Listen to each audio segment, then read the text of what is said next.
Aloha, good afternoon, everyone. It's 1 p.m. on Wednesday, May 24, 2023. I call the Committee on Parks, Enterprise Services, and Culture and the Arts meeting to order. I'd like to welcome Committee Vice Chair Okimoto and Councilmember Cordero. Pursuant to Section 92-3.7 Hawaii Revised Statutes, this meeting will be conducted as a remote meeting by interactive conference technology with the following procedures in effect for the meeting. Members of the public will be allowed to provide oral testimony on all items on the agenda when each item is taken up in two ways: in person in the council chamber or remotely via video conferencing or phone. Before testifying, each person shall state their name for the record and will be limited to a 1-minute presentation on each item.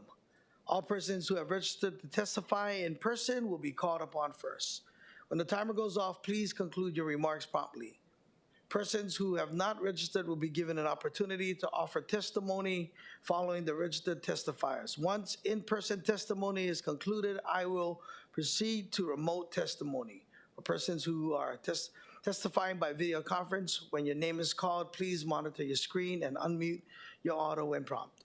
For persons who are testifying by telephone, I will identify you by the last 3 digits of your phone number. When your number is called, please listen for prompt to unmute and press *6. Persons who have not registered to testify will be given an opportunity to offer testimony by using the raise hand feature in Zoom to be called upon. Some friendly reminders and tips: video conference from a quiet location if possible. If you're watching the proceedings on Honolulu, please mute your television when you are called to testify. When the timer on the screen reaches 0, please conclude your remarks promptly. HRS Section 92-3.7 requires all votes to remote meetings be conducted by roll call unless unanimous. Therefore, I will first call for objections. If there are any, I will call for a roll call vote. Written testimonies, including testifier's address, email address, and phone number, will be available to the public as described on the posted agenda. As a courtesy, please turn off cell phones for the duration of this meeting. Thank you. Also want to welcome Councilmember Tupola. Item number 1, Resolution 23-98, accepting a gift to the city from the Pro City Foundation valued at $13,092 of a moss rock pedestal with a wooden sign that will read Bream Harimoto Manana Community Park, which will be installed at Manana Park. Here from the administration is Deputy Director Keaolani Pu'u. Hi, aloha, Committee Chair Tauba and council members. Kehaupu from the Department of Parks and Recreation. So DPR first would like to thank Pro City Foundation for this gift of wooden moss rock pedestal with a wooden sign. It sounds like it will be a beautiful sign that will honor Green Harimoto. And so we humbly ask the Parks Committee to accept this and approve this resol. Thank you, Deputy Director. Members, do we have any questions? Okay, we'll now proceed to in-person testimony in the council chambers. Do we have any registered testifiers on this item? Chair, there are none. Okay, let's see. We'll now proceed to remote testimony. Do we have any registered testifiers on this item? Chair, there are none. Okay. Let's see. Members, we are in discussion. Okay, Councilmember Tupola. This is for the gift for Breen Harimoto still? Okay. I know that this is not anything about him, but it is about him. I just wanted to say that Breen Harimoto is such a wonderful man. I knew him personally when I worked at the Ledge, and really, I think it's going to be such a nice way to honor the service that he gave to the community for years. And honestly, he was, a mentor to our former council member Elefante. I feel like he was a man of legacy. He left a lot of wonderful things that he did in his community. So I'm just grateful to see his name on this agenda, to remember him, and that there's going to be something permanent remembering the service he gave. Thank you. Thank you, and I 100% agree. The chair recommends that anybody else wants to speak? Okay. Awesome. The chair recommends that resolution 23-98 be reported out for adoption. Any objections? Any reservations? Hearing none, so ordered. Okay, moving on to item number 2, resolution 23-101, accepting a gift to the city from the Oahu Visitors Bureau, valued at $50,000 of a gate lock for the entrance into Cocoa Head District Park to allow hikers access to parking lot for early morning sunrise hikes and provide respite for residents and neighboring areas. Members, please note that a proposed CD1 to the resolution was posted on the agenda, and a summary of the amendments was also posted here from the administration. And also, we have a representative from the Oahu Visitors Bureau here if anyone has questions. But Cal? Hi, aloha. The Department of Parks and Recreation thanks the Oahu Visitors Bureau for this gift of $50,000. This grew out of this came from a resol that was passed last year regarding concerns from the neighbors at Cocoa Head District Park with hikers trying to get early access into the park. And so part of how we resolve that is our Division of Ocean Safety staff who go in early to the park. They've been opening the gate early, and that works when it's winter and the sun rises later, but we needed another solution to help get those gates open even earlier now that we're approaching summer. And so Oahu Visitors Bureau, I believe we worked with Caroline Anderson, has offered this generous donation. Our maintenance support services lead, Peter Yamashita, who you folks are familiar with, did a lot of research, and so we found something that we think will work. It'll be an automatic timer. We'll need the first hiker to open up the gate and be able to provide that early access. So we do urge the council to please approve our resol. Thank you. Awesome. Members, do we have any questions? Councilmember Tupola. Thank you. Deputy, this is kind of a cool thing, actually, that one, Oahu Visitors Bureau fronted the money, and two, that it's going to be kind of where everyone who uses the area helps out with the gate opening. I guess my question is this the first time Oahu Visitor Bureaus had paid for something related to the parks? Because I would like to ask maybe for them to pay for something at one of my parks. Can we just ask them for money or what? I'm looking at my staff member. It's not the first time they've. Oh, it's not. So this paid is for something they do. Because, like, you know, we need gates too at some of our parks. Like, I didn't know this was a thing, Oahu Visitors Bureau. I mean, I applaud them. That's great. Okay, that's my question. Her name is Caroline Anderson, you said? I believe that's who we were working with. I was trying to check my emails, but Yep, yes. I wrote it down. Thank you. Thank you, Chair. Councilmember, we have someone here from the Oahu Visitors from Bureau? Oahu. Yeah, you want to come up and say a few? Thank you, Deputy Director.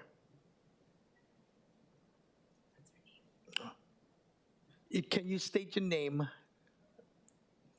Aloha, I'm Catherine Orleans with the Oahu Visitors Bureau. I'm actually working very closely with HTA's Caroline Anderson on the Oahu DMAP, Destination Management Action Plan. So we're focusing in on the hotspots identified by the community and steering committee on that DMAP plan. And this was the next park that the director and everybody had identified as common ground for a solution. So the funds are coming from HTA through the Oahu Visitors Bureau for this gift. Mahalo. Awesome. Thank you for your gift. Members, do you have any questions? Okay, Councilmember Tupola. Sorry, thank you so much for being here. Appreciate it. So it's through HTA, but you guys are distributing it. Did you have to raise funds for this, or you have money allocated for projects like this? We have money allocated for projects from HTA. Up to what quantity? I don't have the specific budget on me, but I can get back to you with that. So when we had our town hall with you guys, which thank you very much, one of the hot spots we had identified was Mermaid Caves. And when there is like that area there, are you guys open to, how do you make the step towards asking or doing a proposal? Yeah, so a result of our town hall that we did with the community and the data you provided from your community as well, that's now been added as a do not promote location for us industry-wide with our, not industry-wide, global marketing team-wide from HGA. Thanks, because we have been talking about gates actually in that area, but I'll just get with you guys offline. But thank you for this, and thank you for supporting city parks. Thank you. Councilmember Okimoto. Thank you, Chair. Deputy Director, if I could, thank you. You mentioned, I just wanted to have more information on how we're going to maintain, not maintain it, but who's going to open it. You mentioned the first hiker was going to be the one to open it. Could you explain, because I'd like to understand with the acceptance of the gift, which thank you again for bringing the gift to us, but how does that work with the opening and closing, and who's watching it, who's maintaining this? Thanks for the question. So it is a bit of a trust system at this point, but so the gate will automatically unlock. We'll have a timer to make sure the gate unlocks at whatever o'clock in the morning. And so whoever arrives to access first will need to open the gate. So we'll put some instructions there. We'll probably have something on our website, put the information out, but that's when it would be sort of on the honor system is first person would open the gate and then the gate would be open for the hikers to go in there and access the park. For closure, it would be our park staff. They close at same time as they close the rest of the facilities. Okay, that was what I was going to ask. If the closing, someone goes in there, and what time would that be? I'm not sure. I thought I heard, oh, you mean closing? Same time as park closure, which is 10. As far as opening, I think 4 o'clock in the morning. 4 o'clock in the morning? Yeah. That's when the timer goes off? That's when the timer, we want to set it to open, to be able to unlock the gate. Whoever's the first one there to go hike up Cocoa Head Stairs, they would be the one to open it up. And I have to ask this question just because I know how sometimes in every community there's people who go and make trouble. Yeah. So what happens if something, it sounds like this is an It's a little, automated I would thing, say it's so a what bit of a happens if- pilot for us. I Okay. mean, like I said, there's some trust and honor system that we be relying on for people to go and open the gate and not damage or violate that. But that happens everywhere in our parks, whether it's an automatic gate or not. But yeah, so we will have to rely on our community and our visitors to take care because it is, we are providing early access so that people can enjoy this beautiful, beautiful hike and beautiful scene. I agree, and I hope that the community, both here locally and whoever visits, they understand that. Do you guys think that it's necessary or helpful if the department has some kind of social media push or educational piece to kind of explain how we can kokua this thing? What can we do to take care of it so that we're not going to damage something that was given to us? Yeah, yes. We have a really great PIO, Nate Sirota. So we'll put something together because we can't expect to just have it there and people will know what to do. So we'll have to put some communication, some kind of plan around communicating, how this works and why we have it, and even honoring HTA for giving us the gift and, helping us to better manage the area. Thank you. Thank you, Chair. Thanks, Councilmember. Councilmember Cudero. Thank you, Chair. Hi, Deputy Director. First off, it's great to see this gate lock come before us as a gift, and I was wondering how this will affect or change enforcement as it relates to the park as a whole, either at opening or at the end of it, because I know that, let's say, if it isn't like an honor system, and there are maybe people who break that, it may be hard to determine who is going to be a good player and actor with the lock.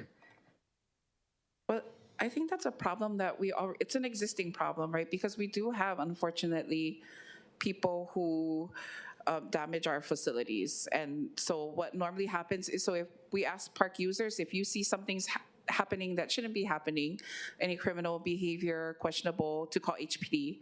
So, we continue to urge the public to do that.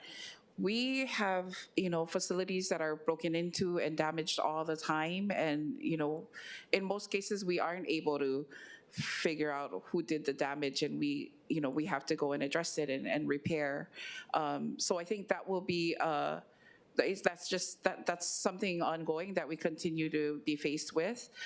Right now, there is no access into the park, so people are traversing and going through anyway, and that's been a concern for the neighbors because they're making noise or they might be leaving behind their opala. And so this is, just one way, a solution. I would call it maybe a little bit of a pilot to figure out like, okay, the gate unlocked, go open the gate. Now get up to the hike and that's it, but I believe ocean safety comes on about 5:30, so that's when you'd have, some actual staff in the park. And then our park opens at 6 o'clock, 5:30. I can't remember the park opening hours there. Yeah, I don't know if that was good enough an answer, but it's the honest answer. They're like, we're always taking risks in parks, Yeah. But our hope is that, this is a gift. It's, again, allowing access to a place that many people enjoy and that they will malama and help us to take care of it. Thank you. And next, my next question is relating to what possible data or what findings or what type of data sets or performance metrics are you going to be retaining from this, if at any? Because I'm sure that as this becomes a pilot, of course, this could be something that will hopefully could work with other areas that do have trailheads, with reapportionment. I now have Honolulu Valley, which has trails that also lead up to the back of Haiku Stairs. And just wondering what great data that could come out of this, I don't want to say pilot, but this gift and pilot and just figuring things out. I don't know that we've thought too much about that, but I believe HTA does have some data that they can track, like foot traffic.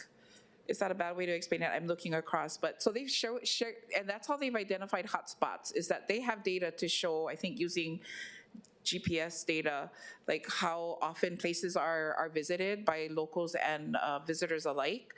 So I think that would be, possibly one way we could work with HTA to provide that kind of data. And then the practical side of me is going to say, more good data is that nobody damages the lock, like nobody hana ino. That's what we say in Hawaiian. They go make trouble. That our lock would remain intact. I think that would be great data too. But yeah, as far as foot traffic and in these hot spots that HTA rep mentioned, they are able to track like how many people are coming and traversing different parts of our island. Thank you. And I guess my next question, because what relating to the tracking in the Committee on Transportation yesterday, they showed us a meter that could track what an open parking space is. And I'm not saying that we need a meter to like track like camera wise visiting, but like if there's like some type of other either meter or counter that could also help in that way, that would be a good thing to help as well. But also to HTA does have great data for the hot spots on our different islands. So yeah, that's true. Well, thank you. I appreciate it. Thank you, Chair. Thank you. Want to welcome Councilmember Say. Let's see. I do have questions, Deputy Director. Again, 10 p.m. park closure. Who's going to lock the gate again? So our staff lock the gates now. Yeah. Okay. And when will you be installing the lock, and when will this process begin? Well, we'll have to go through procurement, and so it'll take a bit of time, some time. I make up a few months, so I can't give you a definite time frame. But trust me, once we are able to receive the gift, we'll start working on it right away. Especially as we're going into our summer months already, so it'll be good for us to get that up and going as soon as possible. Okay. Thank you. Thank you. All right, we'll now proceed to in-person testimony in the council chamber. Do we have any registered testifiers? Chair, there are none. Okay, we'll now proceed to remote testimony. Do we have any registered testifiers for this item? Chair, there are none. Okay, members, we are in discussion. Okay, the chair recommends that resolution 23-101 be amended to a posted proposed CD1 with the OCS number 2023-0460 /5 2023 at 1:14 p.m. Any objections? Reservations? Hearing none, the resolution is amended to a CD1. The chair then recommends that Resolution 23-101, CD1, be reported out for adoption. Any objections? Reservations? Hearing none, so ordered. Okay, moving on to item number 3, Resolution 23-99, authorizing the Director of the Department of Budget and Fiscal Services or the Director's designee to enter into concession agreements for terms up to 10 years to provide food and beverage service at 6 city-owned facilities managed by the Department of Enterprise Services, provided that the concessionaires are required to expend $25,000 or more per facility in the capital improvements. Here to speak on the administration is Deputy Director Tracy Kubota.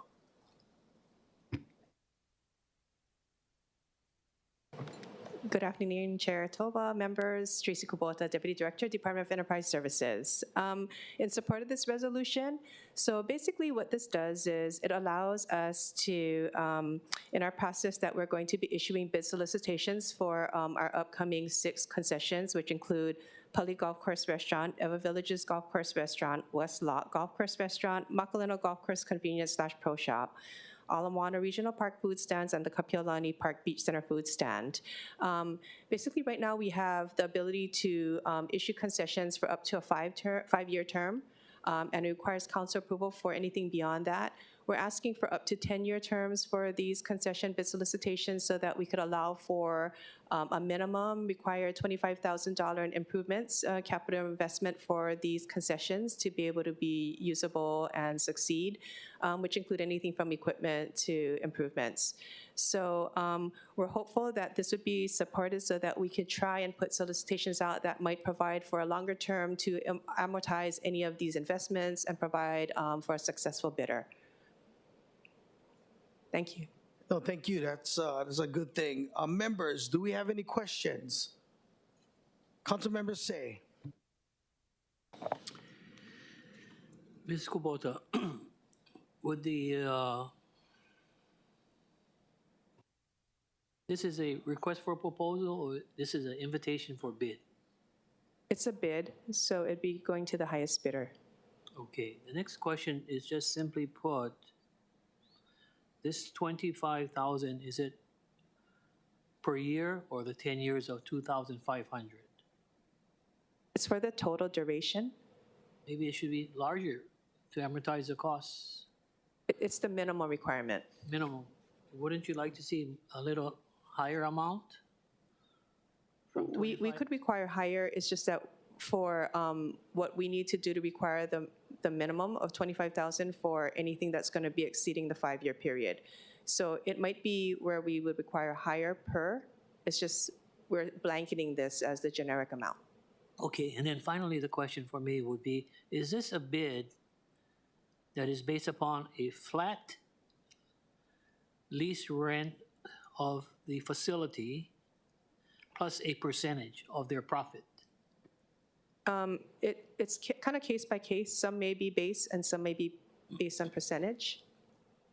So right now we're working on trying to design the bid. All I'm saying, if I'm making money at Ala Moana Beach Park and my flat fee was, let's say, $50,000 a year, anything above $50,000 in what the sales are for me, I think you should get a percentage.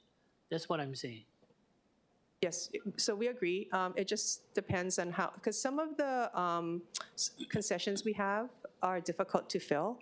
So it may just be a base. And others are very, very much more popular. So we might be able to do that base plus percentage in our formula. So like I said, it varies based on the location. And will you give the opportunity of the concessionaire to do other events outside of what their main role is in providing food? Let's say if I wanted to do a concert, that's extra money that I would make and you would make. Is that activities part of this bid process? Again, it's case by case. So maybe like at the park's food stand in Waikiki, it may be. But for the golf course at Westlock, it may not be. It just depends on the facility Yeah, that's why I'm saying, how can we make it better for these facilities that are not generating the income that you folks may need, or the facility itself compared to Alawai or Poly? So we are giving flexibility based on the venue. Okay. Okay. Anyone else with questions? Councilmember Cordero. Thank you. Hi, Deputy Director Kubota. I was wondering about the 6 facilities, and I know we have more than 6 facilities. And how did you determine that? Is it based off of the types of contracts that we have with the vendors already at the other facilities? So these are the first 6 that we have identified that we know we would like to try to have longer terms with. There may be others that are coming on, and there are others that we plan to introduce should the need arise. We have a couple more that we're also assessing at this point. But these were the first 6 that we know we want to put out shortly to bid that we wanted to be able to get your approval on before we do so. Okay, understood. And then as for the 6 current facilities that we're starting off with, are we able, have we seen a decline in the amount of concessionaires that are at those 6 facilities? And did they state the reason as for the amount of years? Was it the term of years that I guess ushered them out from being our concessionaire? So basically, it's kind of some of the concessions, when we talk to interested parties, they do ask for maybe a possible longer term because they want to be able to do investments and amortize investment. They feel that a longer term gives them some commitment and time to be able to make sure that they can succeed. In some cases, we're trying to just figure out if this might be a good possibility to give success because we have had things like the West Dock Golf Course restaurant that hasn't had a tenant for a number of years. We've had others that had hardship due to COVID that we have closed down. So we want to be able to give some flexibility. And then if that is what gives us a good, secure vendor, then at least we'll have that for that longer duration. Okay, no, that's a good, those are great points. And then let's say, because I know that for the Ala Moana Regional Park food stands, we've had concessionaires that may want to come back. Do you, I guess, I don't want to say favor, but for current or prior vendors or concessionaires, do you give them higher weight or is it just the highest bid, as you said? These are based on the highest bid. Okay. And I think it's really great because I know we've been talking about even throughout the budget and even through other hearings relating to ensuring that DES is able to allow for just more relationships, like private relationships with vendors and concessionaires at our city facilities. And this is a great step, I would say. And I understand where you're coming from about like how it is like on a case-by-case basis. And I was wondering, as it relates to the zoo, because I know that I think we have a long-standing, I guess, concessionaire there for the food areas. How are you comparing the successes between the different facilities? The zoo's performance has been very, very good for us. In the case where the golf courses are, some it's based on location, some is foot traffic, so it does vary. Weather, like Pali has some difficulty at times, but so it's just really looking at what type of person may want to propose a good business plan for how this may succeed. In some other cases in the zoo where it's very specific as to our services, and we have a good attendance count, and we need very, very detailed support for that. So the bid is crafted for that purpose, again, and so we're kind of hopeful that this may just give more opportunity. Okay, thank you. And I hope that those that do not have a brick and mortar location for their business or even food facility, that they would even consider any of our city facilities for a sort of brick and mortar if they were to bid on one of these locations or facilities. So, a good point, because in a case like the golf course at Eva Villages, right, it's ready to be utilized, and we do have a good facility to support that. West Loch is not quite like that because it's not a restaurant, right? And neither is Makalena. But again, we're crafting the bids so that we can have the flexibility for someone to come in to be able to provide the services to the golfers and the users for food and beverage and or pro shop convenience. So we're kind of just making sure that it's the right size and a right fit. We don't have the large expectations, but then again, if a bidder comes in with grandiose plans and we can see, it may be nice, right? But they have to qualify. I mean, they go through the procurement process. So we're just trying to be open because a lot of people do call us with inquiries. And again, they do ask for sometimes a longer term. Understood. And relating to the infrastructure or even actual facilities to house food and beverage services, I was wondering, and I hope I don't want to open a can of worms here if it's not feasible or not, but if there's a location or a facility that doesn't have the infrastructure or facility, I mean, there's a place for parking, right? And would that be open for food trucks or any carts or anything like that? Yes. So in a couple of our facilities, we're looking at the possibility of having that service provided by possible food truck. So we're not eliminating any option just based on what it is. But if there is a facility like the Pali or Eva Villages that has a restaurant, we're hopeful that we could utilize what we have. Thank you. Thank you very much. I Thank you. appreciate that. Thank you, Chair. Thank you. Questions? Councilmember Tupola? Aloha, thank you for being here. My quick question was about the golf courses in Neva. I know one just recently got upgraded, right? As far as like the area where the concessions are, or are both of these, have both of these already had vendors in the concession area? So Eva Villages, we lost our concessionaire, during COVID, of course, because we had no open, right, play for it at that time. And West Loch has been a number of years before we have actually had anything successful. We had put it out in the past, and we have never had a successful bid. And it is purely because it really isn't a restaurant. So we're hopeful that somebody can be creative to either provide some services on a longer term and put some investment in, because even things like a walk-in reefer is not inexpensive, right? So anytime they bring in equipment that's specific to their needs, it's going to be totaling to that $25,000 minimum that would allow for that length of time. Yeah, I was just thinking about that because there's going to be quite a build out in order for someone to want to bid on that, because you'd have to invest a lot and then hope that you make some kind of money when you're there. So you guys are going to try and go to bid and then maybe determine whether or not, because like you said, you guys have never had a successful bidder. Are you confident that this $25,000 investment is going to be an incentive, or is it going to be a detriment to the bidding process for that particular one? We're hoping it would be the incentive. We're hopeful, but we're not sure if it's going to produce, a successful bidder. Again, the facility itself, West Loch is not like an Alawai where you have, a ton of people walking through. There's not Nonetheless, a lot. there is a good community support for something that may work. It may just be like a convenience store. It might just be a food truck. But we just want to be able to try and provide some type of service for the golfers there.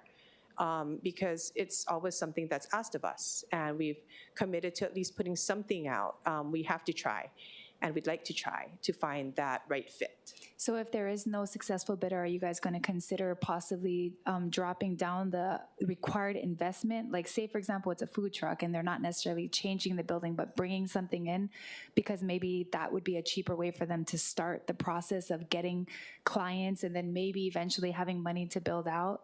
So what I understand is the $25,000 is the minimum required for us to have a longer term. We can still do the 5-year and have them be, just that duration as a food truck, if that's going to work. So again, we can craft it, but this gives us the flexibility to be able to do up to 10, should we need that for these facilities that are going to go out. Up to 10 years? Yes. Yeah, okay. That makes more sense. I mean, we want to see it successful, but Exactly. definitely it's going to be whether or not vendors can front that kind of money in order to be in there. So thank you, Chair. Okay, thank you.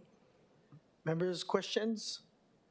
Okay, we'll now proceed with in-person testimony in the council chambers. Do we have any registered testifiers for this item? Chair, yes, we do. We have one. Angela Young, in person. Yes. Thank you, Chair and Vice Chair and the City Council. And of course, thank you to Parks and Recs for all that you do. Also, I'm really looking forward to the bullying bill getting implemented at Parks and Recs because they work with children a lot. And we were just at the bullying campaign at the Capitol. So about this resolution. So I'm going to point out a Supreme Court case law.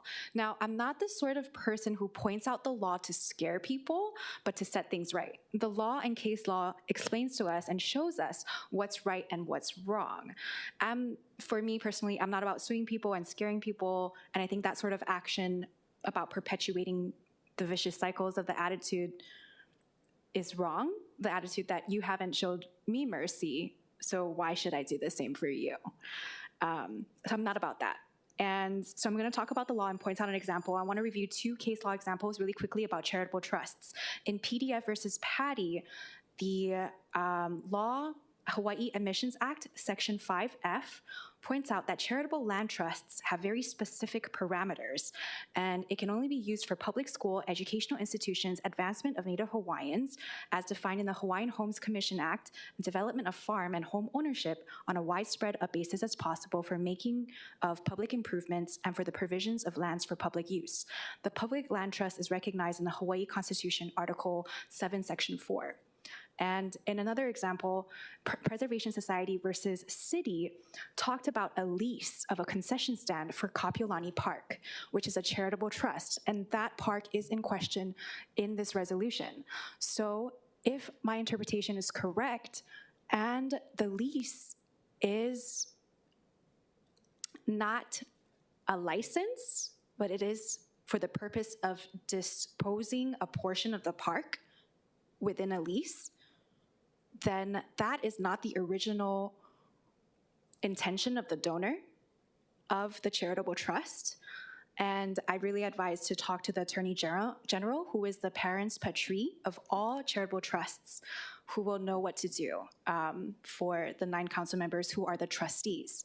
And Okay, you gonna summarize or yeah, you good? In closing, as the public, a beneficiary of the trust, I thought I would provide this.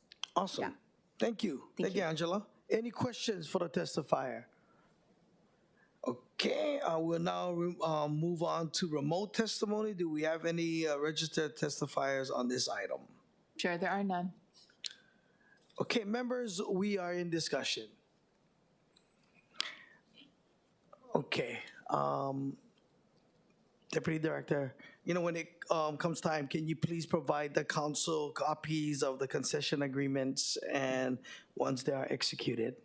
Sure. Awesome, thank you. I would love to see Eva Villages get picked up. Me too. Spend a lot of weekends having great food and fun at the golf course. So if you guys are watching, bid. Okay, thank you. The chair recommends that resolution 23-99 be reported out for adoptions. Any objections? Any reservations? Hearing none, so ordered. Okay, members, the last item on our agenda today is an update by the Department of Parks and Rec on the status of the projects funded through the ARPA and FRF funds and improvements being conducted through the department. Here to do the presentation. Okay. Deputy Director Kiao. Hi, aloha, Chair Talba and council members. So back in January, we came to the committee and to share updates on our 5 FRF-funded projects, and we promised to come back each month to give you updates on specific projects. So this month, we have 3 of our staff members who will be speaking on our community gardens, community forestry, and Adopt a Park program. So they're gonna come up, but before I do, I wanted to take a minute, if it's okay, to introduce our new administrator of our Division of Urban Forestry. She's here today, and so I just wanted to give her a minute to introduce herself, and then we'll proceed with the presentation. So Roxanne Adams, please, and she'll just maybe share a little bit about herself in a quick minute. Aloha and mahalo, Chair, Council members. My name is Roxanne Adams. I'm originally from Molokai, but I was born here in Honolulu. Most recently, I was working at the University of Hawaii, running their buildings and grounds department for the last 20 years. So I'm happy to be here with the city, moving forward and greening our community and making this community a much nicer place to live in. So thank you very much. If you have any questions, let me know. Thank you.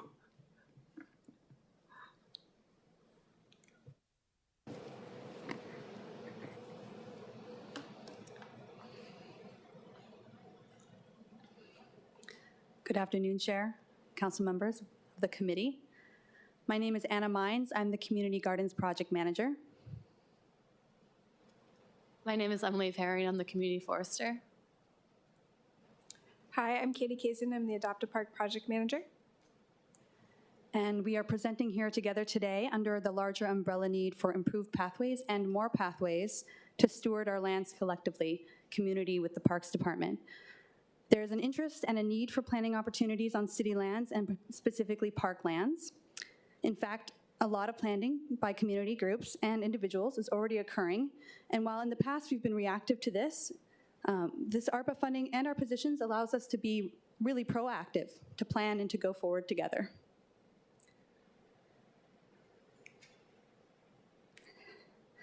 Here's a roadmap of our presentation today. We'll give progress tracking and a timeline as defined by our ARPA grant projects and project plans. Then I'll speak to the equitable community engagement and e alupu kako. Then I'll speak about Honolulu Community Recreational Gardening Program and the progress there. Katie will then give an update on the Adopt a Park program, and then Emily will give an update on the Community Canopy program and the federal congressional funding for tree inventory.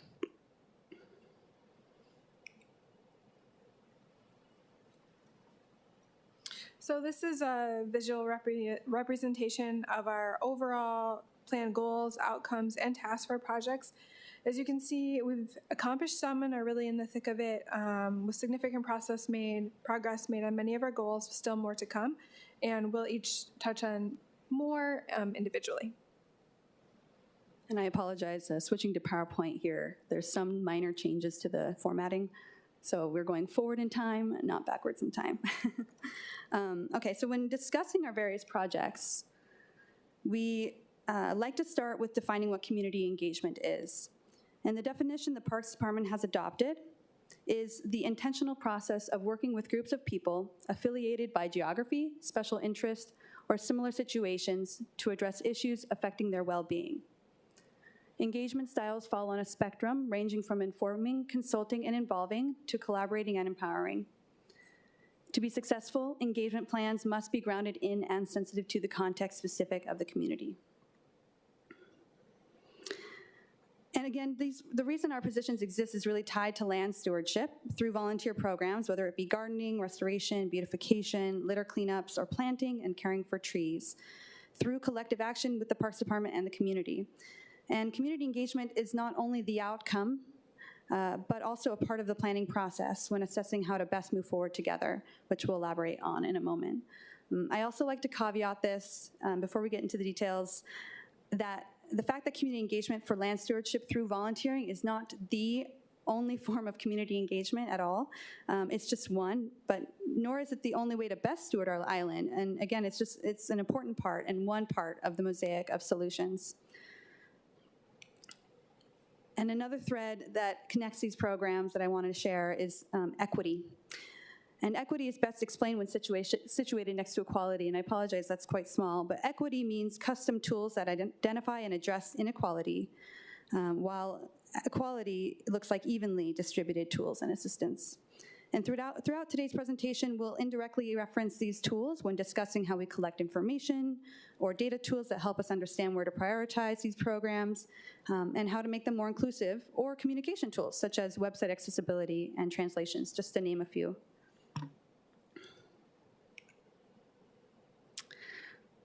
While DBR has many pathways for community to work with us on parklands already, and in fact in 2022 we had over 19,000 volunteers who contributed nearly 1 million hours of service, we still have a lot of room for improvement. To better communicate the projects and programming that DPR offers, we wanted to capture anything around volunteering or giving, such as Adopt a Park, community gardens, community forestry, even donating a bench or painting a mural, all of these underneath an umbrella branding, E Alupu Kako. And to measure our reach of these programs under this umbrella, we conducted an internal survey at the end of last year, and with the purpose of surveying internally our DPR employees to evaluate their awareness of community engagement goals within the department, to streamline processes, and to identify areas of improvement for our community engagement programs. And I've been using community engagement programs so far, but it's also under this E Alupu Kako program. So that's something we want to start adopting and using in our language and communications. That survey reached 141 DPR employees, and they gave us invaluable input regarding employee perception of community engagement goals, their community awareness of programs, and the capacity to grow in this way, right? Because capacity is definitely a sticking point for us. So, second, we issued an island-wide survey to also assess this awareness of our community engagement goals and programs to the public. And we also wanted to identify areas for improvement from their point of view. And the survey closed just the end of last month, and we are in the process of analyzing the results now. And we reached 410 public members. And we've also been speaking with community leaders in our respective programs for feedback on strengths and weaknesses, and issuing program-specific surveys to participants. So that's not the only form of data collection. There's a lot of things happening program-specifically. And as mentioned, engaging community to inform our planning going forward is key. And so far, the data has informed how we can build out our programs, such as our website, which we are actually migrating to a new platform. We can also learn from this their input around volunteer tracking and recognition to better lift up and promote these programs. And Katie can speak to that more specifically. So a major way that the department can support our volunteers is through volunteer recognition. We have gotten feedback from our Adopt a Park volunteers that the mayor's office and city council do a great job at recognizing volunteers and stewards of the community. But from our Adopt a Park volunteers' perspective, support from the department sometimes feels lacking. So establishing simple things like a volunteer highlight on the website, signage for Adopt a Park participants, ensuring they just have the simple tools needed for success, and consistent follow-up correspondence, thanking our volunteers for their service are good places just to start. Beyond this, creating a hui for our volunteers to share challenges, ideas, and socialize is one way we can support and recognize the significant work they do in our communities. One of the easy ways to create pathways of communication for our volunteer hui and also other volunteers within the department is to implement a volunteer management software. We've begun research of what software other municipalities and organizations use, as well as what we can do internally with the software we currently have. Unfortunately, the software the department uses for programming is not set up for volunteer management and would require development from DIT to make that happen.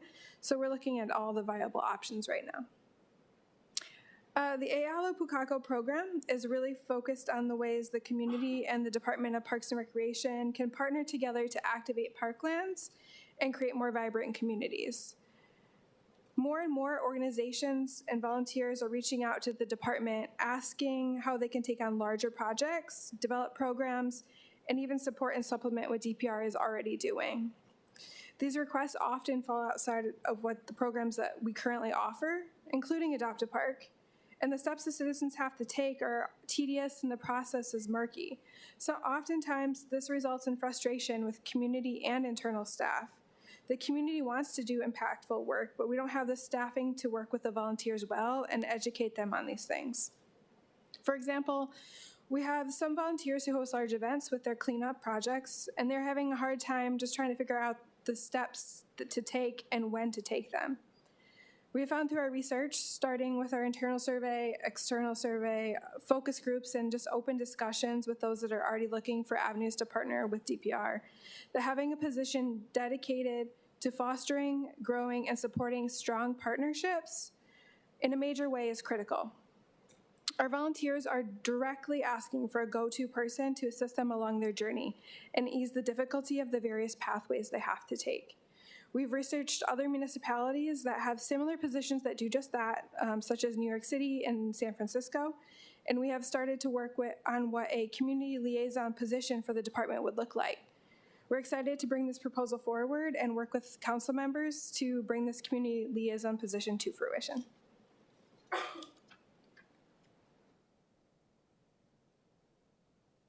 Okay, now zooming into our specific programs. The project description for the ARPA line item, revitalizing community gardens and other volunteer park activities, build departmental capacity to support community gardens and other volunteer activities to activate parks in an efficient, equitable, and user-friendly manner. Specifically with the Honolulu Community Recreational Garden Program, just a little background. This program was founded in 1975, and we currently have 10 gardens with a total of 1,228 plots. That means we are serving at least 1,228 people in the program, in addition to co-gardeners of many of the plots. And the gardens are run entirely by volunteer officers with the help of the Community Garden Coordinator housed here in DPR. In terms of progress for the program, we are in the process of updating and revising the rules and regulations. We've been in conversation with the community garden officers on this. It will take some time to update these rules since it has to go through our legal counsel. So in the meantime, we're working with garden officers on the application and citation and revocation forms as an interim step. And these will also be the first program materials to be translated. Other program materials in multiple language that are underway include a revocation flowchart, FAQs, and a guide to creating a community garden. Not only do we have huge wait lists, as I'm sure you've heard me say before, we also get requests from community to create new ones. Sometimes these requests pertain to parklands, sometimes they aren't even on city lands, but we're the person that they find, we're the email address that they find, and they still reach out. And so we should be able to respond with some guidance. We are working on a comprehensive guide in partnership with other food system and placemaking organizations to walk the reader through that process, from finding the right location and approaching the landowner to getting community support to different governance models, things like that. It'll be very comprehensive. And again, for the last more than 10 years, if people came to us asking for more gardens, we could really only say no. And we only have one community garden coordinator who can barely meet the needs of today's membership. We are working on ways to say yes, and also ways to point interested parties in the right direction. We hope the guide will do just that. Of course, there is demand and need for more planning programs and community gardens, and a guide approaching that alone doesn't equal expansion, doesn't equal more access. Yet my position is only funded for 2 years. So concurrently, I am working on this roadmap or a master plan for the Honolulu Community Recreational Gardening Program to go forward with recommendations for how to improve and expand the program equitably. And this will be grounded in the results of the survey to current community garden members, as well as a geospatial equity analysis of the island to identify where we should be prioritizing expansion. And then everything on this next slide are things I've already mentioned, but with a little bit more solid timeline there, right? So we have our positions filled. I've been speaking with community garden leaders and officers, ground everything based off of that, really ground in the experience of our gardeners. In 2023, we've been working on the websites. Significant progress has been made in creating this guide that I mentioned. I am initiating this survey to community garden members and in the process of updating rules and regulations. And then in 2024, we will, and these things have already been initiated as well, but this is when we hope to have them finalized, which is updating and translating these forms, other materials for gardeners and officers, and then the roadmap that I mentioned as well.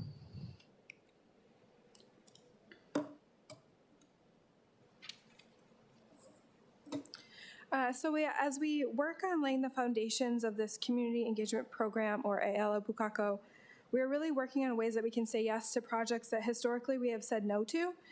We want to be able to say yes in a way that allows both the department and the community to be successful. I began by focusing the scope of what the Adopt a Park program can encompass by speaking with volunteers in various ways intensively reviewing the current contracts and revising the documents. After multiple draft revisions, CORE is currently reviewing the new Adopt-A-Park agreement for comment and approval, and we're hoping to get it back within by mid-June, hopefully.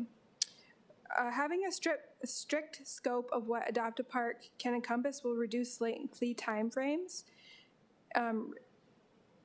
and hopefully streamline the process. Acknowledging that this scope has narrowed, I'm drafting addendums to the Adopt-A-Park program, which are a planting addendum and also a sports field addendum. These addendums are in the process of internal review and development, and these addendums will require heavy collaboration within the department between divisions. So we have led several large meetings to work through what the department can allow and how we will manage the workload between the divisions. We've had groups that have planted roguely or accidentally damaged sports fields in their well-intentioned efforts. So having these addendums to say yes and then also provide guidance will establish clear expectations and in turn, hopefully a successful project. Alongside the addendums, creating transparent processes for our volunteers to access is vital, and developing flowcharts to see how the collaboration between the volunteers and also internally will function will establish clear communication and responsibility. The creation of Adopt Undeveloped Parklands is under consideration, and we have continued and continue to gather data in support of establishing this program. Currently, the goal of Adopt Undeveloped Parklands would not be to develop these undeveloped areas, as they're often undeveloped for a reason. For example, the area is a slide or may have the potential for undetonated ordnance. They're generally natural areas, so we're learning from the Hawaii Department of Land and Natural Resources on how they work with their partners and their volunteers on their natural areas. The development of this program will start with a full inventory of our undeveloped parklands. Push that. And then we will determine what of the lands may be appropriate for stewardship and which will not, and then work from our research of best practices to establish a scope for the program. So this is a quick timeline of some of the specifics you can expect to see coming this year. We are planning to have the webpage up and running by the end of this year, have updated Adopt-A-Park forms finalized and in use hopefully by August, have the planting and sports field addendums finalized and approved by the end of this year, and have a comprehensive database of undeveloped lands and their availability for stewardship completed by the end of this year. Next year, we plan to have the Adopt-A-Park parklands established and have a comprehensive training program for staff developed and implemented. Hello, I will be talking on the Community Canopy ARPA program. And so just to, as a refresher, the Community Canopy program aims to grow and maintain Oahu's urban tree canopy through community outreach, educational workshops, and tree giveaways to community members for their private residencies. And just another recap of the need. There have been historical Arbor Day distributions where people can go and receive a free tree. This is a new pilot project to expand that beyond just a once a year sort of thing into a year-long engagement, continuous engagement sort of program. There has been a decline of tree canopy across the island, as well as increasing temperatures, heat island, and other impacts from climate change, so we really want to focus in on how to mitigate those. This is a map, and I know it's a little hard to see. Hopefully your handouts show a little better, but I'm also going to walk you through it as well. So this is a federal priorities of socioeconomic factors. And so what you can see here is, one, there's going to be the low urban tree canopy, which indicates tree canopy under 30%, which is kind of the industry standard of what is considered to be a good level of urban tree canopy in order to receive the benefits, the air quality, stormwater filtration, et cetera. And then in the darker outline is going to be those areas where heat island is really noted, and there's a high level of severity index. So for this pilot project of the Community Canopy Program, we're focusing in Leeward, Oahu, so from Ewa, Kapolei up through the Waianae coast. But in the next maps, I'm going to walk through maybe some how these could advise for future programs as well. So this first outline, the gray is going to show climate and economic justice screening tool communities. So this is a federal tool that just shows if communities have reached certain economic and environmental factors. The next one is going to be Native Hawaiian populations greater than 1%. As you can see on Oahu and all of the populated census tracts, that is there. The next one shows that low urban tree canopy that I was talking about, as well as the high urban heat severity index. And then the final priority index is low income based on Title I elementary schools. So you can see in this map where we might want to expand in the future outside of this pilot area in Leeward Coast. For planned outcomes and tasks, what we've already accomplished is going through city procurement. As mentioned, it can be a little bit of a lengthy process, so we do thank the BFS team that's been working on us with this. So in 2022, we were able to go through the process, put out the bid, and then so far in 2023, we actually have been able to select the partner organization, finalized yesterday. So we are working with Malama Learning Center, and that's like they are a well-established environmental community-based organization that is on the Leeward Coast. And so we're really excited and looking forward to working with them to enact this program. We are anticipating that the notice to proceed will be within the next couple of months, and we will to start services for the community. And then having the first actual outreach event sometime in the fall during the rainy season, being able to engage with the community and get them some trees, native Hawaiian, Polynesian, and fruit trees, so that they can plant them in their own spaces. Into 2024, we will continue these outreach events, as well as we'll be working with the Summer Fun program. So we'll be engaging with the keiki within our parks programs to have them learn more about trees and why they are a benefit for our island.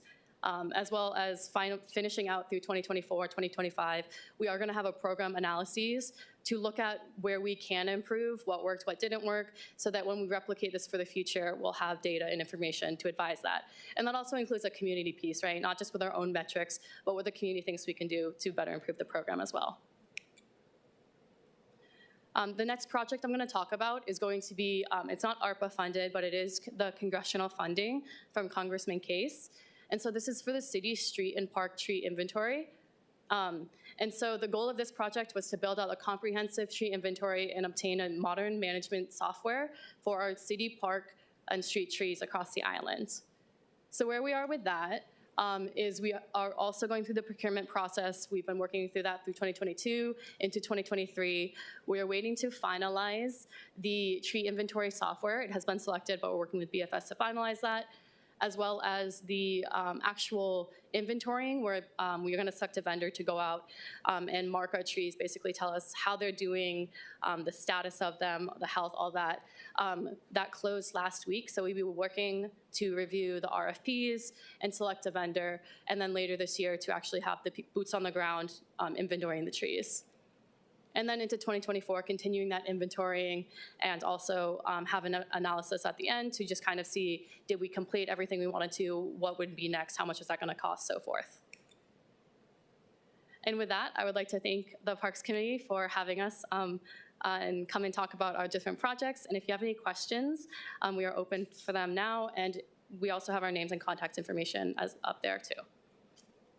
Awesome. Thank you, ladies, for the presentation. All right, members, do we have any questions? Councilmember Say. I just wanted to say thank you for the three young women who have made their presentation. It was excellent, and I hope in the 24 budget, the resources are available for them to continue the program, because if not, it just falls through the cracks once more. But I do have a couple questions for the Deputy Director.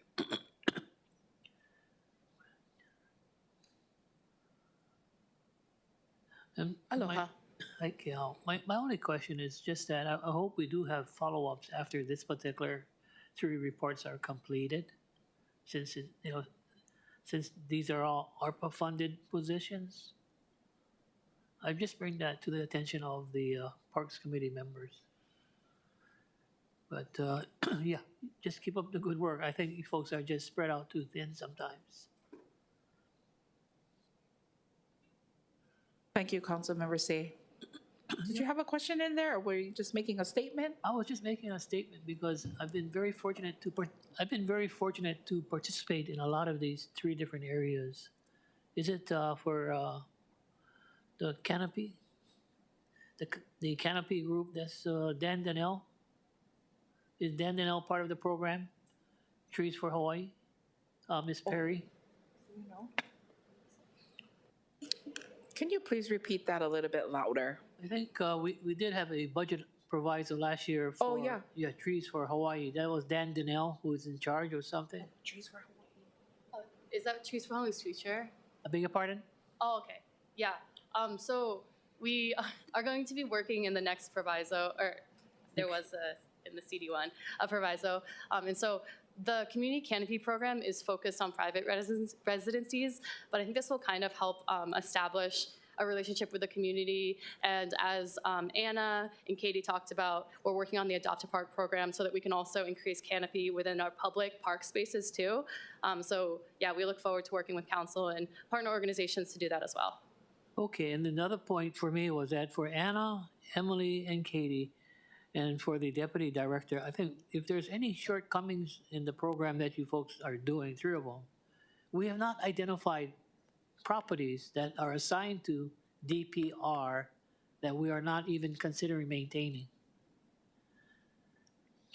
You know, the reason I bring this up, I have at least 2 properties in District 5 that are under the jurisdiction of Department of Parks and Recreation as far as ownership or title, but we're not maintaining it. A case in point would be the Waimau Kuea Park in Pololo Valley, and the other one is in the back of Manoa Valley. I think a group of families came and asked me that if they could lease the property from DPR, and they were not given that opportunity. But it's fallow city and county property that is under the jurisdiction of DPR, because at the end of the day, they did not know where to assign these remnant properties that the city acquires. So I just bring this up because you got so much other things on your plate. So the reason why I bring this up is it's the community that's been cleaning it up. So thank you for bringing it up. We actually do have a lot of land and properties in our inventory, some of which Zach, our assistant administrator, when I first came on board, took me on a tour of the island to visit our different parks and properties. I mean, there's somewhere in Makiki where we have like a little corner of a street. So it's really interesting the range of properties that we do have. We do have some properties that, as Katie shared in her presentation, they're undeveloped for a reason. We have others where we are not, they're not planned for development, and we don't have the capacity to develop them. A lot of our properties also have some kind of deed restriction or something that's tied to them, which is, we've had many requests from organizations to ask, like, can we lease? We want to run a program, we want to build something. And in most cases, those, there are restrictions that don't allow us to lease the property, to lease those properties. So, we have a range where there are opportunities, though, for people to come in and adopt. And as Katie shared, we're trying to work on our adopt undeveloped parklands, because we have community groups and members out there who want to just help to maintain, what's there and not allow it to be vandalized and damaged and littered. We are happy to work with groups like that. We don't have a formal program for them to adopt over a certain amount of years, but what we do have an ability to do one-time community service events with these groups if they want to come in and support. And we've had, several groups come in and do that. But in the meantime, we are working on trying to formalize a program so that, we can have groups take over different properties and help to maintain over a couple years. I think 2 to 3 years we're looking at. Okay, I'll probably see you folks June 10th or June 11th. We have a major cleanup on the Azama Park that we had dedicated. So main thing you folks are aware, because, I worry because it's people like us here that discuss this particular topic. After we're gone, who follows through on it? That's the key. an organization that was dedicated for a great number of years. As the officers and membership dies out, who picks it up after that? And that is a concern for me too. The continuity and the preservation of what we have today outstanding. So I'm just concerned, but just keep up the good work for the three young ladies. I think the chair will find the monies for you for maybe your positions for next year, since it's ARPA, but I'll leave it up to him. Thank you. Thank you. Councilmember Okimoto. Thank you, Chair. I had actually some questions. Probably all, or I think maybe my takeaway from the presentation might be a little bit different from Councilmember C's, and so I kind of wanted to ask on something about the ARPA funds, but also about, you mentioned the community gardens and what you guys are doing for Adopt a Park. Everything seemed very vague to me. As a former educator, I felt like I didn't really get in depth, and I'm struggling right now with what was presented, because personally from my district, we actually have an area. My office and we had an idea. We went to the department, and it's for Adopt a Park. It's for a community garden, and it's a piece of property that actually has been overgrown. The neighborhood board came to me. Community members have come to me because they had concerns over years of this tiny piece of property. Well, it's not tiny, but it's a little piece of property that has not been maintained. And I understand that the department is struggling to keep up. I understand that, and in many ways, you guys have been responsive when we've come to you with community concerns of overgrown areas.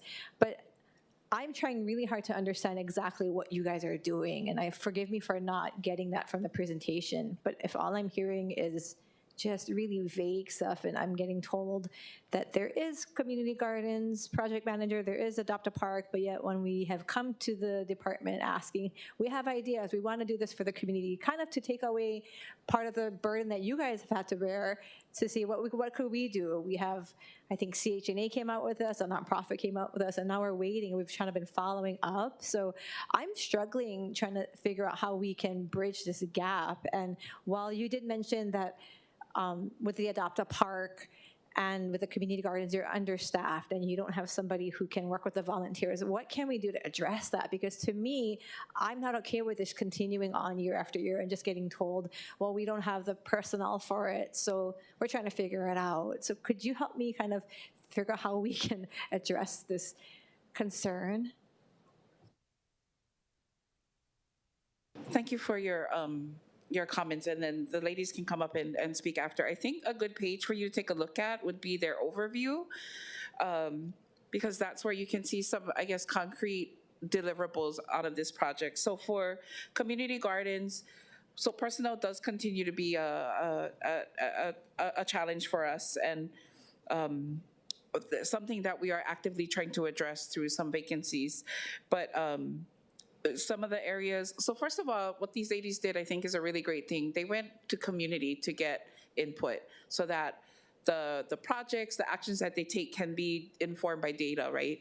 And so some of the things under community gardens that they're actively working on is, one, updating our webpage so that we are more accessible and community has better information about the programs and the opportunities within DPR.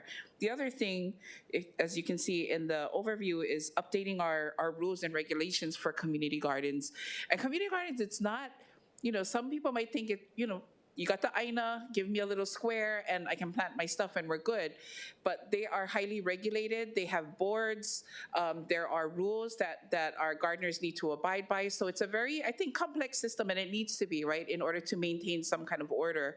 And revising rules within the city, it is a long process.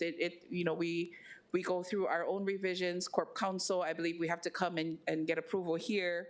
So those are some concrete things that Anna is working on. Also working with Katie to figure out how we add planting, because people want to plant too. And right now we don't have any policies or procedures to come plant in our parks, and so that's something else that they're actively collaborating and working on together. And it's also helping to break the silos, what have been traditionally in the past silos within the department and across divisions. But that, that's something that we are, I think, getting better at. We have really great and new leadership We're building capacity. And then Anna also talked about creating a community gardens guide, because we won't be able to fulfill the requests of all when it comes to community gardens. She mentioned that she gets requests from people about lands that aren't even city lands, but we want to be responsive to that. So this guide is supposed to help people learn how to set something up and be able to create a community garden in their own communities. So those are some things, and doing more outreach events, and then eventually also trying to figure out where we can continue to build and increase. But I think that's your best page to look at in terms of some concrete deliverables that'll come out of Anna's project.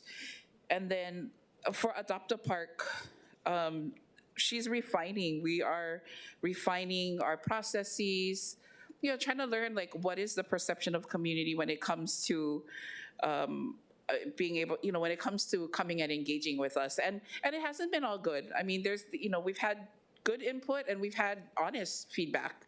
And so those are some of the things that we want to work on, which is why she's called out training as something that we want to do. We want to refine our processes, our forms, offer some training.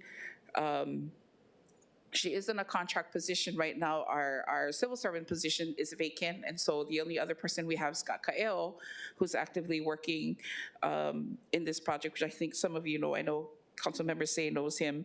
He's actually a contract position as well. But for our Adopt a Park, refining our processes for our current programming, we're trying to simplify the process. Right now, every contract has to go through a review with Corp Counsel, but we are trying to get things to a point where you can check the box and it can go through. And it's just when we get unusual requests that are out of scope, I want to, I like bring my trucks on, my big equipment on, so I can, plant grass and make the field better, things like that.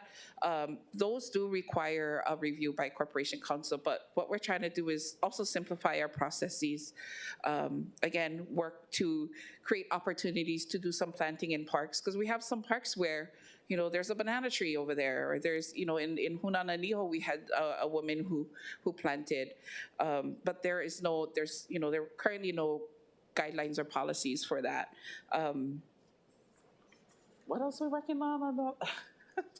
If I could, thank you for sharing. I just wanted to say, if it sounds like it would be helpful if communication, if there's education that needs to go through, because I understand that maybe you guys are bombarded with people coming and maybe they don't know who the property belongs to. But when I come to you and I say, we actually did our homework, this is city property, and then for months we hear nothing, it's a little concerning when I have two people that say they're here for community gardens and Adopt a Park standing here, and that's the things I'm like, trying to take something off of your hands. If you could educate us. I understand. I don't agree with overly regulated issues either.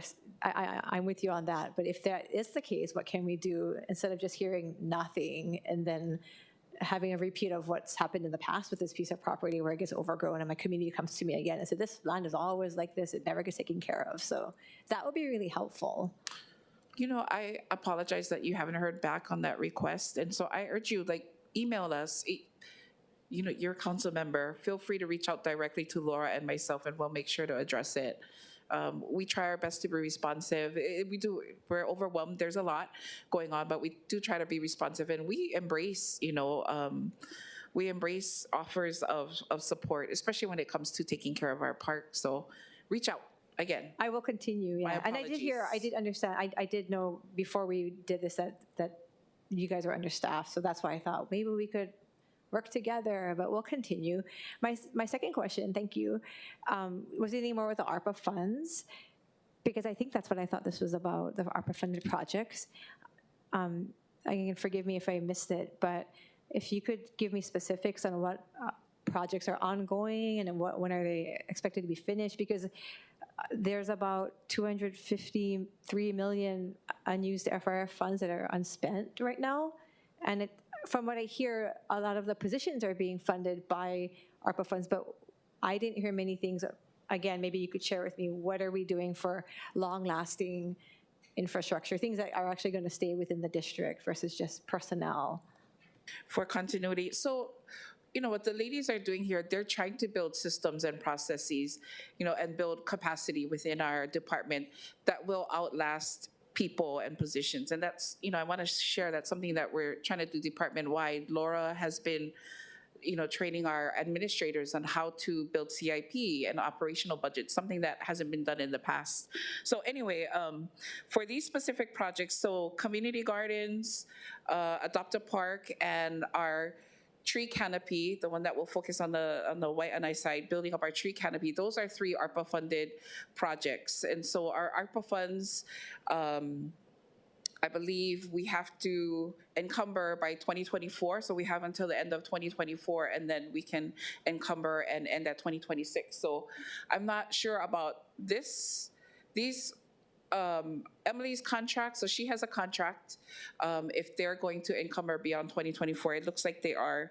So a lot of them will end in 2024. Unless, again, we have contracts that we're encumbering beyond. For these specific projects, there's just 2 positions that are ARPA funded, and that would be the 2 ladies who presented, Anna and Katie. So they are ARPA funded positions. I don't think we've had discussion about what we're going to do beyond that. That being said, though, we do have some vacancies within both divisions that we may be able to utilize for continuity's sake. Does that help?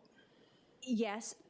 So what you're saying is their purpose is to create a system that can be perpetuated for. But so are there specific projects that the funds are also being used for, or that you could give updates on, timelines? Is there anything concrete versus and I understand that what they're doing is important to improve the system, but do we have any specific projects? The inventory that Emily's working on, the positions, right? So it's mostly the positions that's going to produce. So the Adopt a Park revision, the forms that are being revised, updating our webpage, working on our training, doing the community gardens user manual. Those are all concrete deliverables that will come out of the project. But this, except for Emily, that funds a contract. The FRF funds for the other 2 projects, they fund people. So we just have 2 people, and then we'll have the contract that Emily is working on that will help us get not the tree management, where we are bringing on Malama Learning Center to help us run a program out on the Leeward Coast to increase the tree canopy with private residences. So Okay. Does that make sense? Yeah, so just so I confirm, so from what I understood, it's positions, website, forms, online. Well, positions that will create all the stuff that you see here. Yeah. Mm-hmm. And then for the increasing tree canopy, that's actually money that will go towards a contract for programming that will help increase, help us plant more trees on the leeward side. Okay, thank you, where Deputy I'm Director. from, where it is very hot and much needed. Thank you, Chair. Thank you. I'm going to try to wrap this up. So we have another committee in less than 5 minutes. Is there any, let's see, in-person testimony in the council chamber? Chair, there are none. Is there any remote testimony? Chair, there are none. Okay. Thank you. And I think we can always meet in our offices and talk about what we saw today. Thank you so much for your presentation. I'm looking forward to August, and a lot of people in my community are excited about Adopt a Parks. So thank you, ladies, for the presentation. That is it, ladies and gentlemen. Let's see. Mahalo, everyone, for attending. I said pretending. Wow. Thank you, everyone, for attending and participating. I saw the P in participating and the A in attending, and then boom. Okay? There being no further business, this meeting is adjourned. Thank you, guys.